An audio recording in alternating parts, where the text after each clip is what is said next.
এ commander, হ্যাঁ হাবু ভাই বলো। মোর মনটা এক্সের খারাপ। কেন, কি হয়েছে? শুনলাম তুমি নাকি ব্যাচেলার পয়েন্টের সিজন 5 মোরে বিদেশ পাঠাইয়া দেবা। হ্যাঁ, বিদেশ পাঠানো উচিত না? 4টা সিজন হয়ে গেল, তোমারে তো এখনো বিদেশ পাঠাতে পারলাম না। একবার কাতার গেলা, আবার এখান থেকে চলে আসতে হইলো। তো আমরা ফাইনালি ডিসিশন নিছি যে তোমাকে সিজন 5-এ আমরা বিদেশে পাঠাই দিব। না, মুই বিদেশ যাব না। কেন? আমরা তো সবসময় দেখাইছি যে হাবু ভাই বিদেশে যাইতে চায়, হাবু ভাইয়ের স্বপ্ন বিদেশে যাওয়া। তুমিও তো বলছো যে আমাকে বিদেশে পাঠায় দাও, এখন কি প্রবলেম? মুই বিদেশ চইলা গেলে সিজন 5-এ তো মোর পাট কমে যাবে, দর্শক মোরে বুইলা দেবে, তারা তো মোরে আর ভালোবাসবে না। আরে হাবু ভাই, আমরা যদি সিজন 5-এ তোমাকে বিদেশে পাঠায় দেই, তাহলে তোমার পোর্শন শুট করতে আমরা বিদেশে যাব। হ্যাঁ, সত্যি বলতে আছো?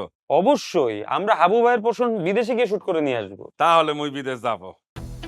আর শোনো, আমার মনে হয় কি, এই সিজন 5 যে শুরু করবা, প্রথম পার্টগুলাই বিদেশে করা উচিত। না না, প্রথম পার্ট বিদেশে করা যাবে না। দেখি কবে যাওয়া যায়। না, যদি তা না করো তাহলে মুই কিন্তু 3-4টা দেশে যাব। মোর খুব ইচ্ছা মালয়েশিয়া, কাতার, দুবাই আর আমেরিকা যাব। তুমি একটু আগে বললা বিদেশে যাবা না। এখন মুই বিদেশ যাব।